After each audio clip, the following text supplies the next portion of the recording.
Bonjour, bienvenue dans ce grand cours Sator dédié au sommeil. Alors je vais vous accompagner durant ces 18 épisodes en évoquant un certain nombre d'aspects du sommeil qui sont vraiment utiles à connaître quand on cherche à l'optimiser. Alors le sommeil, quand on en parle, on sait qu'il y en a qui dorment bien, il y en a qui dorment moins bien, et puis il y a des moments de la vie où le sommeil peut être perturbé. Donc je vous invite à découvrir à travers ce cours des ressources qui sont vraiment d'une grande variété et qui permettent tout simplement de changer sa relation au sommeil quand il n'est pas très bon, ou d'avoir de nouvelles ressources pour dormir mieux et puis bénéficier de tous ces effets qui sont considérables, vous allez le voir. Alors, je vais évoquer durant ces 18 épisodes l'évolution du sommeil, comment est-ce qu'on dort depuis le début des temps. On va évoquer l'heure d'hiver, c'est quoi le sommeil en heure d'hiver, c'est quoi le sommeil à l'heure d'été. On va parler des rythmes du corps et puis bien sûr essayer d'identifier l'heure idéale de notre coucher, parce que ça c'est important. On va évoquer la sieste, qui est quand même quelque chose d'incroyable à explorer et à découvrir. On va parler du décalage horaire, des stratégies qui sont les meilleures pour finalement réguler ces rythmes et récupérer quand on est en décalage. On va parler de l'architecture d'une nuit de sommeil, à quoi ça ressemble quand on se laisse aller dans les bras de Morphée. On va aussi évoquer les rêves, qui est un vaste sujet. On va évoquer les effets, à quoi ça sert de rêver. Et puis, il y a encore des mystères qui concernent le rêve, vous verrez, mais ils sont extrêmement passionnants à découvrir. On parlera aussi des cauchemars, autre version du rêve, mais qui peuvent aussi avoir de l'utilité, vous le verrez. On évoquera la durée du sommeil, les tendances actuelles, mais aussi quels sont vos besoins. Qu'est-ce que ça veut dire dormir sans comptant? On évoquera la qualité du sommeil. Qu'est-ce que c'est que bien dormir? La peur de ne pas dormir, certaines personnes sont concernées par ce qu'on appelle l'insomnie psychophysiologique, qui est une forme d'inquiétude de ne pas dormir, qui est très fréquente. On parlera de la respiration, comment respirer le jour pour mieux dormir la nuit. Vous verrez, il y a des bottes secrètes qu'on peut découvrir pour y parvenir. On évoquera les liens du stress et du sommeil, ils sont nombreux, il y a des interactions, vous le savez tous, quand on a des problématiques quotidiennes, elles viennent de temps en temps perturber notre sommeil, donc on évoquera ces points-là. On parlera de l'endormissement, je partagerai avec vous des techniques pour s'endormir. On évoquera aussi le sommeil des adolescents et des étudiants, parce que c'est un sommeil un peu particulier dans cette tranche d'âge-là. Et puis, il y a des sujets qui se présentent à eux, qui sont spécifiques, donc je dédierai un épisode à ce sujet. On parlera aussi du sommeil à travers les âges, parce que le sommeil évolue, on ne dort pas quand on est un bébé comme quand on est un pépé. Donc oui, effectivement, le sommeil à travers les âges, il change, et vous verrez qu'il change dans beaucoup d'aspects. Et puis, j'évoquerai aussi le sommeil du juste. Qu'est-ce que c'est le sommeil du juste? Dormir sur ses deux oreilles, qu'est-ce que ça signifie?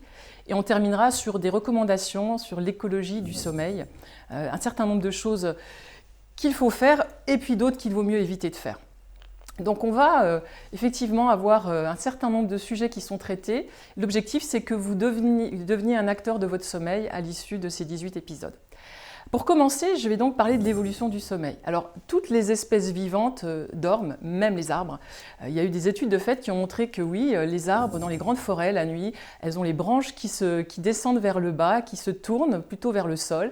Et puis, quand le jour revient, il y a un mouvement différent, ça va plutôt remonter.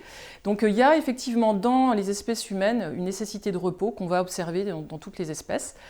L'alternance de la veille et du sommeil, c'est effectivement fait partie de nos caractéristiques. Alors on n'a pas tous les mêmes. Dans le règne animal, par exemple, il y a des animaux qui vont dormir le jour et être réveillés la nuit. Alors ces paramétrages-là sont génétiques et en général, ils sont accompagnés par d'autres paramétrages comme par exemple la vision nocturne que nous, les êtres humains, on n'a pas parce que nous, clairement, on est paramétrés pour dormir la nuit et s'activer le jour. Alors il y a des différences aussi qu'on observe dans les structures du sommeil, je développerai ça plus profondément dans un des épisodes, mais ce qui est intéressant c'est qu'il y a aussi des différences qui peuvent expliquer peut-être pourquoi l'homme finalement a évolué plus que les autres espèces et le sommeil peut être une des explications. Alors, pourquoi? Pour quelles raisons? Par exemple, parce qu'une des explications qui est donnée, et ça c'est un chercheur qui s'appelle Matthew Walker qui a émis cette hypothèse, vous savez, on a plusieurs qualités de sommeil. Il y a ce qu'on appelle le sommeil lent et le sommeil paradoxal. Le sommeil paradoxal, c'est le sommeil qui va se manifester quand on a des épisodes de rêve. Et une des hypothèses qui est faite sur la façon dont nous sommes développés, notamment au niveau de notre cortex, ce sommeil aurait eu un rôle particulier. En fait, au début de l'existence des hommes sur Terre, on dormait dans les arbres et on se préservait des prédateurs parce que dans les arbres, on était un peu protégés. Et puis, il y a eu un moment où, dans l'évolution de l'homme, on a réussi à maîtriser le feu. Et là, la maîtrise du feu, alors... Yuval Noah Harari, dans son livre Sapiens, il l'évoque, vers 300 000 ans en arrière. La maîtrise du feu a permis deux choses.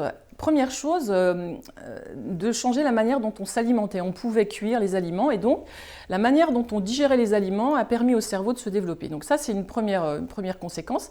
Et la deuxième conséquence qui est évoquée par Matthew Walker, c'est le fait qu'en étant dans la maîtrise du feu, on a pu se protéger des prédateurs durant le sommeil. Et ce qui a permis à l'homme de descendre de son arbre et de finalement pouvoir s'allonger. En étant allongé, il aurait alors eu plus de sommeil paradoxal. Et le bénéfice de ce sommeil paradoxal, on sait que par exemple un bébé d'1 an, il passe 50% de son temps de sommeil en sommeil paradoxal.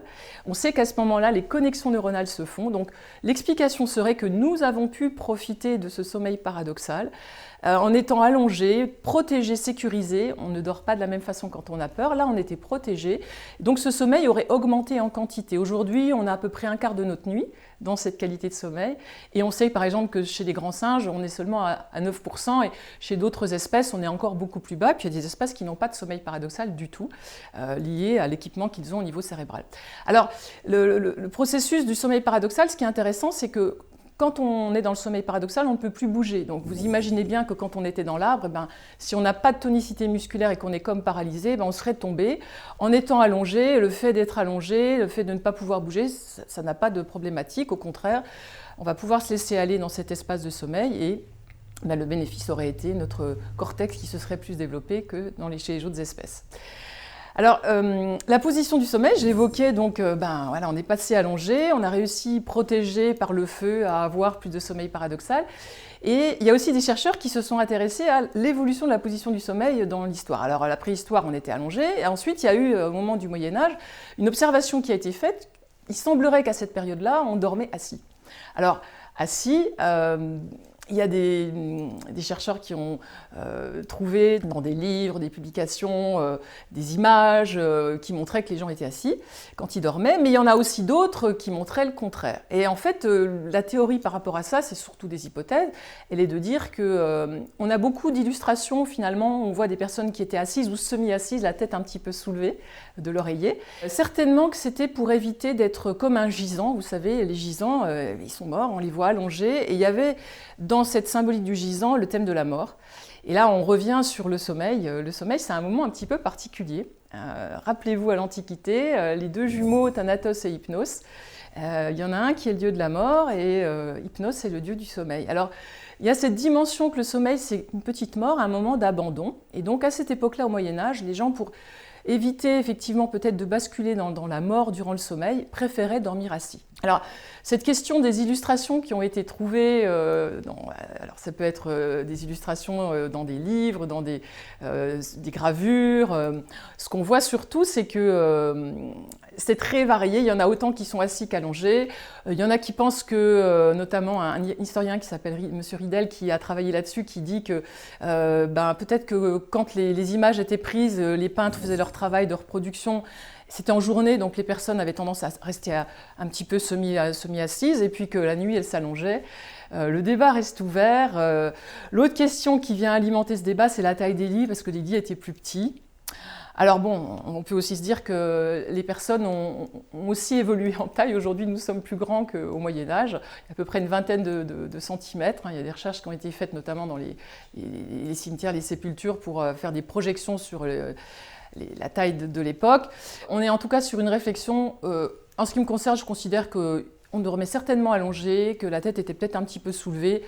Maintenant, c'est une des questions qui reste un peu en suspens. Alors aujourd'hui, qu'est-ce qu'on recommande pour bien dormir ? Alors une des premières positions qu'on va recommander, c'est de dormir sur le dos. Pour les bébés, vous le savez, c'est une position recommandée aujourd'hui. On appelle ça le décubitus dorsal pour éviter la mort subite du nourrisson. Quand on est sur le dos, on réduit les tensions musculaires. Ça, c'est une première chose. On évite aussi la courbure de la nuque, avec l'oreiller va être absorbé, donc c'est supposé être confortable et plus confortable. Ça peut être moins confortable quand on est très cambré. Les femmes enceintes aussi peuvent être moins confortables sur le dos. Donc à ce moment-là, ce qu'on va recommander, c'est de positionner un coussin sous ses genoux. On peut aussi surélever un petit peu les pieds. Donc la posture du dos, dormir sur le dos, pardon, est une posture qui est plutôt favorable à une bonne qualité de sommeil. Petit bémol, elle favorise le ronflement. Alors, le ronflement qui n'est pas anodin, on en reparlera. Les apnées du sommeil aussi, c'est-à-dire des séquences où pendant le sommeil, on arrête de respirer. Et ça aussi, c'est dommageable pour la qualité du sommeil, mais aussi pour la bonne santé, j'en reparlerai ultérieurement. On va recommander de placer les mains le long du corps ou sur le ventre. Moi, ce que je recommande quand on veut s'endormir, c'est de poser ses mains sur son ventre, si on est bien dans cette posture sur le dos, et puis de laisser en fait, les mains suivre le mouvement de la respiration. De laisser tranquillement les mains se caler sur le ventre et puis d'amener son attention sur cette partie du corps qui est en train de se mettre en mouvement d'une façon paisible et de se laisser aller dans les bras de Morphée. Deuxième position, le côté. On dort sur le côté. Alors ça, c'est plutôt bien pour la colonne vertébrale. Elle peut limiter les ronflements, donc elle a des aspects positifs. Ce qui est moins positif, bon, mais là encore, sans que ce soit dommageable, c'est que quand on dort sur le côté gauche, il y a une compression possible du cœur par les poumons.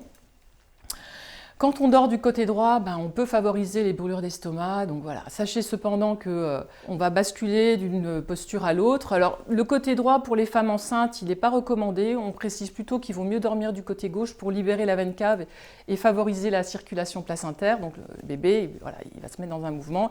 Donc c'est plus confortable. Sinon, on peut dormir si on est enceinte du côté droit et on place un coussin entre ses deux genoux. Voilà, le corps, de toute façon, a une forme d'intelligence et il corrige la posture quand on n'est pas bien, donc on peut lui faire confiance. Il y a aussi la position en chien de fusil où, vous savez, on se met sur le côté puis on remonte un petit peu les jambes vers soi. Et là, on est un peu comme dans une position fétale, ça procure une grande détente.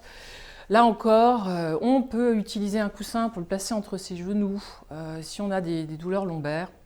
Utiliser un oreiller aussi qui soit fin pour respecter l'alignement des cervicales et de la colonne vertébrale. Donc ça, c'est des recommandations qu'on va faire. La posture qui n'est pas tellement recommandée, c'est sur le ventre parce qu'elle peut gêner la respiration, la digestion, mais aussi au niveau du cou, elle peut créer des torticolis. Si on dort sur le ventre et qu'on s'y sent bien, voilà, là encore, je rappelle la chose, votre corps change de position 20 à 40 fois par nuit.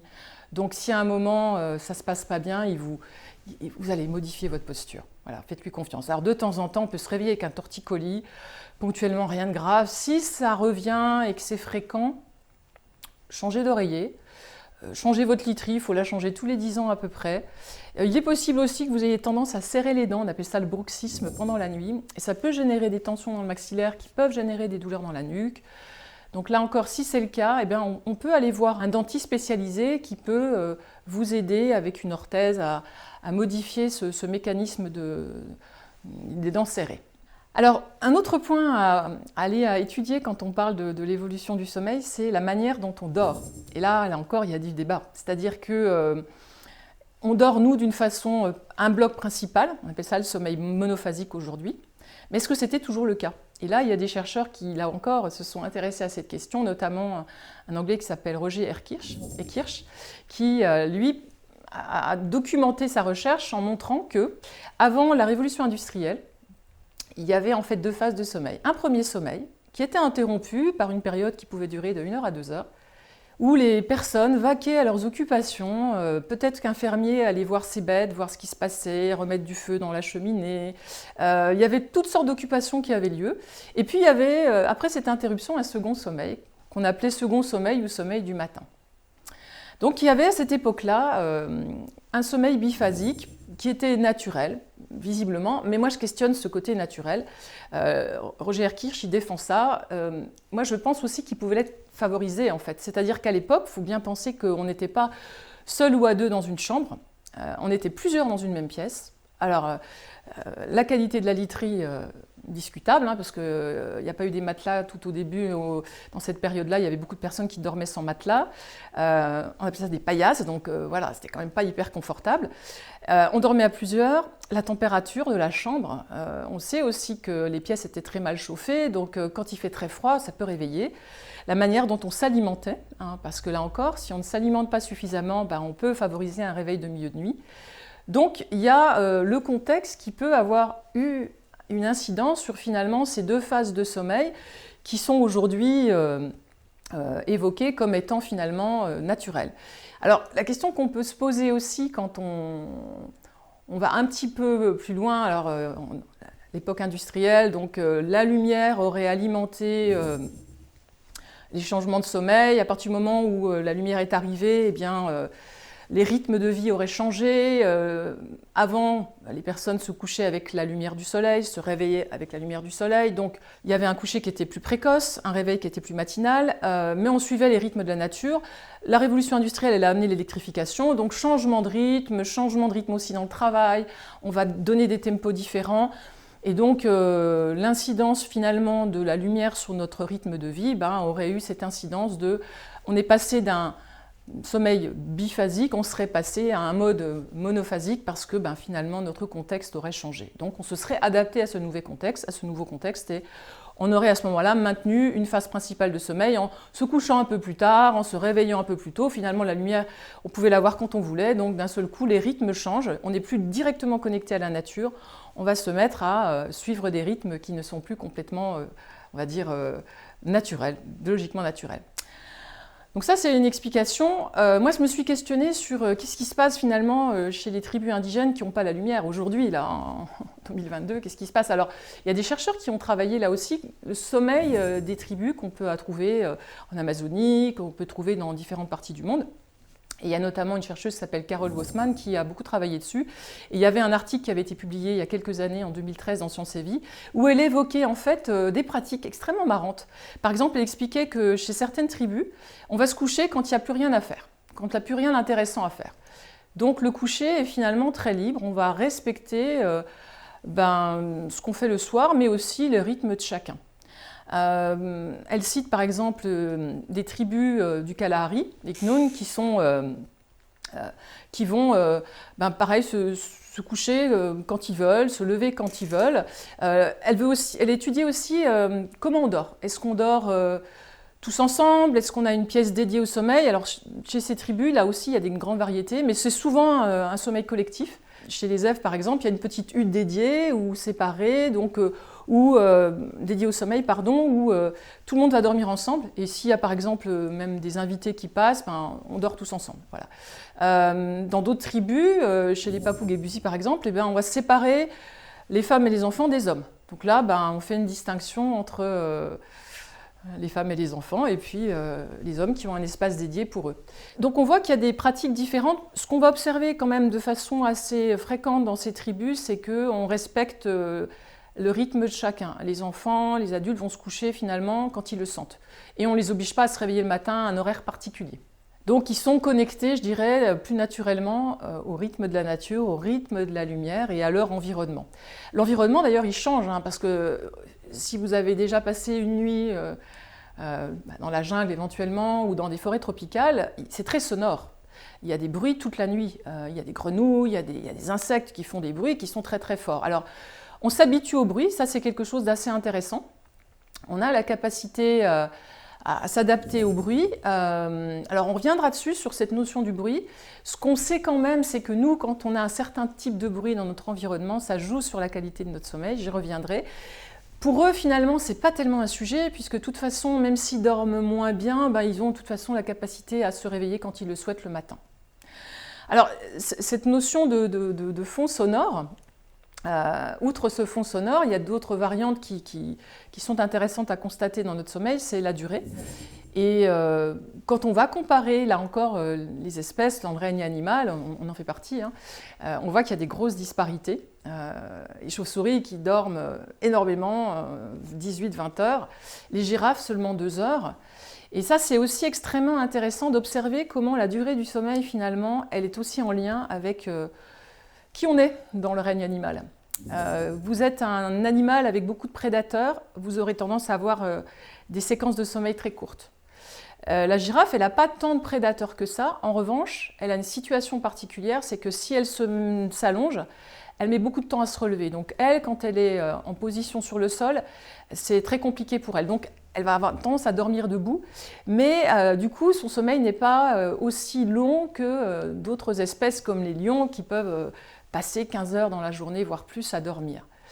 Donc on observe que cette durée, elle est aussi liée finalement à qui on est dans la nature, les prédateurs, comment on est équipé. Et là encore, on voit à quel point notre sommeil s'adapte finalement à nos besoins. Et ça, c'est complètement formidable et c'est vrai aussi pour nous, vous le verrez. L'autre chose qui est intéressante à observer, c'est que le temps de sommeil dans le règne animal, il est rarement diminué. On va observer qu'il y a des diminutions, notamment précisément quand il n'y a pas assez de nourriture. Donc, en général, le temps de sommeil de chaque espèce va rester constant, mais quand il n'y a pas assez de nourriture, il y a un phénomène de on va pouvoir être réveillé plus longtemps pour avoir du temps pour la chercher. Alors ça évoque pour moi une situation qu'on voit en ce moment. Nous, les Homo sapiens du XXIe siècle, on dort de moins en moins.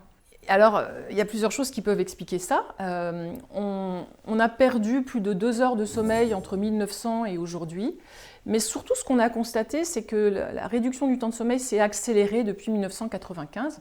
C'est sûr qu'en 1900, on n'avait pas le même mode de vie, le travail était plus physique, les gens étaient moins sédentaires. Donc oui, on peut dire entre 1900 et 2022, il y a un gros décalage de vie et c'est une réalité. Entre 1995 et 2022, là, le changement est quand même... les changements sont moins majeurs. Un des principaux changements, c'est l'Internet qui est arrivé dans nos vies et qui permet finalement d'être 24 heures sur 24 en train de faire des choses plus ou moins intéressantes, mais en tout cas qui nous permettent, même le soir si on est fatigué, de rester éveillé et puis de continuer à jouer ou s'instruire ou faire des choses qu'on ne devrait peut-être plus faire à cette heure-ci. Alors, la restriction du temps de sommeil, c'est une vraie tendance dans tous les pays développés. C'est une préoccupation. Il y a des institutions qui se sont intéressées aux effets de cette restriction du temps de sommeil, notamment un think tank qui a vraiment travaillé sur l'impact de la restriction du temps de sommeil sur l'économie. Et alors là, les montants sont assez colossaux. Aux États-Unis, c'est 411 milliards.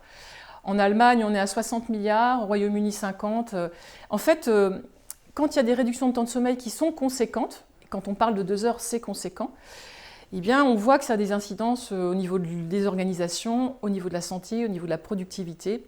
On reparlera de la durée de sommeil en rentrant un peu plus dans le détail, mais ce qu'il faut comprendre, c'est que ça a une vraie incidence sur la manière dont finalement les sociétés fonctionnent et comment elles interagissent. Une autre chose qui est intéressante, c'est qu'une étude récente qui a été faite par le professeur Matthew Walker, qui est un chercheur qui travaille aux États-Unis et qui a publié notamment un livre qui s'appelle Why We Sleep. Ils ont publié récemment une étude sur la différence entre une nuit normale et une nuit blanche. Qu'est-ce qui se passe au niveau de notre empathie? Comment est-ce que, finalement, entre une nuit blanche et une nuit normale, qu'est-ce qui change dans notre capacité à aller vers les autres et à être en interaction avec les autres? Ce qu'on a observé, c'est que sur la période, puisqu'ils l'ont étudié sur le changement d'heure, heure d'hiver, heure d'été, il y avait une diminution de l'empathie qui était conséquente, mais il y avait aussi une diminution de la capacité à être généreux, qui baissait de 10%. Donc ce qu'on voit, c'est que quand on est moins en empathie parce qu'on restreint son temps de sommeil, ça peut compliquer nos relations avec les personnes qui nous entourent, dans la vie personnelle, dans la vie professionnelle. Et ce qu'on parle beaucoup du mieux vivre ensemble, mais finalement, si on restreint tous notre temps de sommeil, ce mieux vivre ensemble, il est questionné parce qu'il va être altéré. On le sait. Et là encore, ce qui est intéressant, c'est que c'est documenté. C'est-à-dire qu'il y a des chercheurs qui travaillent dessus. Et moi, j'ai publié un livre qui s'appelle Destination Sommeil, où il y a beaucoup de sources qui sont présentes. Pour ceux qui sont intéressés, vous pouvez regarder, les sources sont mentionnées. En tous les cas, ce que je veux préciser, c'est qu'il y a un vrai questionnement sur finalement le choix qu'on va avoir à faire dans les années qui viennent. Qu'est-ce qu'on fait de notre temps de sommeil? Est-ce qu'on prend le temps de dormir? Est-ce qu'on considère que c'est quelque chose d'important? Est-ce qu'on le néglige? Est-ce que finalement ça joue un rôle qui peut fragmenter nos sociétés? On l'observe déjà aujourd'hui. Donc questionnement, et je n'ai pas de réponse, mais en tout cas c'est une question que je me pose. Alors le prochain épisode, il sera consacré au rythme du corps, parce que quand on parle de sommeil, bien sûr, évidemment, on doit parler des rythmes du corps. Et je vous ferai découvrir une pratique formidable qui pourra changer votre quotidien, en lien absolument avec le rythme de votre corps. Et vous le verrez, cette ressource est assez formidable parce qu'on peut finalement tous apprendre à s'en servir. C'est quelque chose d'accessible à tout âge. On en reparle lors du prochain épisode. Alors, si je tiens à donner ce cours Sator dédié au sommeil, c'est parce que moi, je suis une bonne dormeuse. Alors, vous allez me dire, pourquoi parler du sommeil? Oui, bonne dormeuse et j'aime dormir. Le moment de l'endormissement est un moment que j'apprécie tout particulièrement. Je trouve que c'est un moment délicieux où, après une journée qui peut être dense, je me dépose. Et le moment du réveil est tout aussi bon. C'est-à-dire que l'énergie que je ressens au moment du réveil, elle est incroyable. Elle me donne un élan pour commencer ma journée. Alors, en cabinet, moi, j'accompagne des personnes qui ne dorment pas bien. Et j'ai aussi eu des moments dans ma vie où j'ai moins bien dormi, j'ai eu aussi des tsunamis dans ma vie, des choses qui nous arrivent à tous, qui peuvent tous nous arriver. Mon sommeil a été malmené. J'ai eu aussi des enfants en bas âge, où pour ceux qui ont des enfants en bas âge, on traverse des périodes où le sommeil, il est raccourci, il est fragmenté. Et ce que j'ai pu constater à travers mes consultations, c'est que les personnes qui ne dorment pas bien, elles sont vraiment dans un déséquilibre corporel, émotionnel et mental. Et le bien-être et la capacité à profiter finalement de leur vie quotidienne est vraiment impacté. Alors, il y a de la douleur, il y a parfois même, pas du désespoir, mais des états qui vont assez loin, même dans la dépression. Et ce que je trouve intéressant pour moi, c'est qu'il y a des solutions à explorer pour changer la donne. Et moi, ce qui m'anime, c'est d'accompagner ces populations. On n'a pas tous les mêmes ressources, on n'a pas tous les mêmes besoins, et une solution peut fonctionner pour certains et moins pour d'autres, mais il en existe. Et moi, c'est ce qui m'anime, c'est de me dire que on peut continuer de chercher. D'ailleurs, les chercheurs, les neuroscientifiques régulièrement font des découvertes qui font que nous, en tant que praticiens, moi je suis sophrologue, je peux adapter mes pratiques compte tenu de ce qu'ils découvrent et aller explorer de nouvelles pratiques qui permettent à des personnes qui ne dorment plus bien de retrouver le sommeil. Quand j'ai commencé à travailler en 2008 sur le sommeil, j'avais 2 exercices qu'on m'avait enseignés quand j'étais en formation. Aujourd'hui, j'ai plus de 30 techniques différentes que j'ai déployées pour accompagner les problèmes de sommeil. Ils sont variés, les problèmes de sommeil. Il y a des personnes qui ne s'endorment pas, il y a des personnes qui vont se réveiller en milieu de nuit toujours à la même heure, des personnes qui vont se réveiller précocement, et puis d'autres qui vont avoir une nuit hachée. Il y en a qui ont bien dormi, puis qui arrêtent de bien dormir à un moment de leur vie, et puis qui ne retrouvent pas le sommeil. Il y a vraiment de nombreuses situations extrêmement variées qui se présentent quand on parle du sommeil. Moi, ce qui m'intéresse, c'est que accompagner, donner des ressources. Et puis, ceux qui dorment bien, ils pourront aussi bénéficier de ce genre de cours parce que on peut bien dormir à un moment et moins bien dormir à d'autres. Donc, avoir les équipements, les ressources, en avoir connaissance, savoir quoi faire avec, pour moi c'est précieux parce qu'en fait ça permet d'avoir de l'autonomie. Et puis l'autonomie pour moi elle est précieuse parce que c'est comme pour la nutrition, pour toutes les choses finalement qui sont nécessaires à notre équilibre. Quand on est informé, qu'on a commencé à faire certaines choses, on peut garder cette hygiène de vie durablement et le développement durable de l'humain me tient à cœur. Donc ce n'est pas juste je trouve une solution par rapport à un symptôme, ce qui m'intéresse c'est d'aller rencontrer cette dimension existentielle, c'est-à-dire de pouvoir accompagner le lien au sommeil d'une personne. Il peut être malmené, mais on peut retrouver un lien de qualité et c'est ça qui m'anime dans mon quotidien et qui fait que je me lève tous les matins avec plaisir pour cette mission qui me tient à cœur.